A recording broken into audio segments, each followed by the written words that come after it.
General Johnston's abandonment of Harper's Ferry? Well, by the end of May, Harper's Ferry had become one of the largest garrisoned Confederate positions in all the South. There were almost 10,000 men there under Colonel Jackson.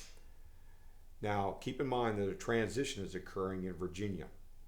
Virginia is transitioning from the state of Virginia to the state of Virginia in the Confederate States of America.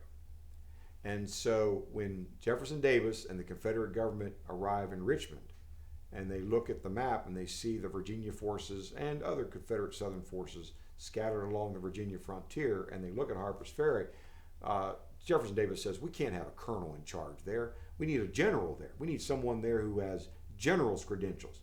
Even better, someone who was previously a general.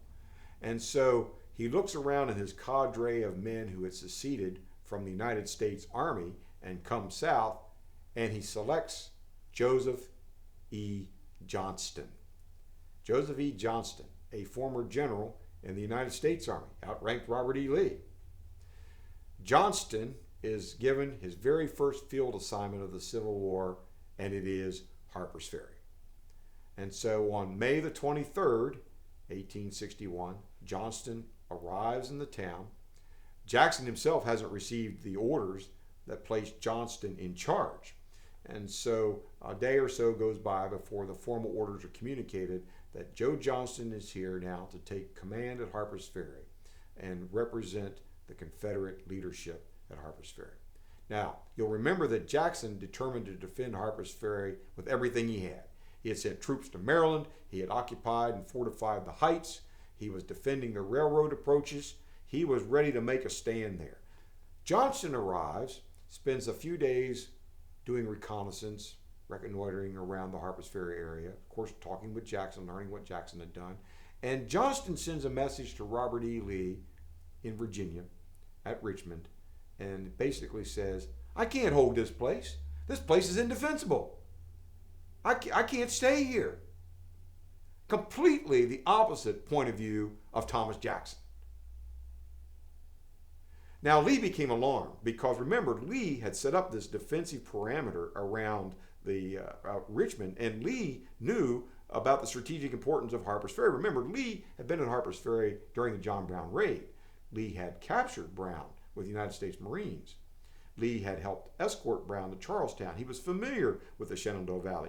He knew about the importance of the valley. He knew about the proximity of the valley to Maryland and Pennsylvania, and he knew that the Shenandoah Valley was a natural corridor of invasion for the United States forces. He also knew that Patterson was collecting an army at Hagerstown and was only about 10, 12 miles from coming into the valley and invading Virginia. So Lee felt that the defense of Harper's Ferry was tantamount to the defense of Virginia. He must stand and hold, and that's what he said to Johnston.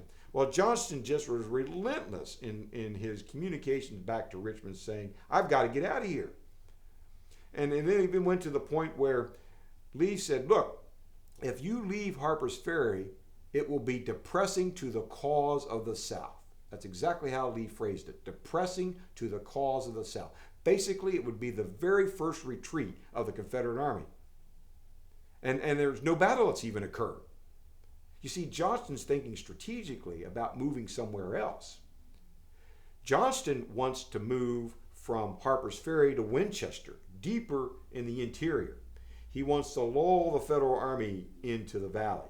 And he believes that because Winchester is a crossroads, that also is a place where he could easily maneuver from one place to another. So Johnston sees that army at Harper's Ferry as an army that's both defensive and offensive, one that can hold, but one that can move. Whereas Jackson definitely saw his army only in a position of defense, holding the Harper's Ferry area. Well, Lee still was very demanding that Harper's Ferry be held. Johnston just refused to give up, and he would say, is it not better to leave Harper's Ferry and preserve the army, protect the army, than to make a stand here and possibly lose the army? Well, eventually Lee was so exacerbated, he couldn't answer the question. So he sent it all the way up to the highest authority of the Confederate government, Jefferson Davis.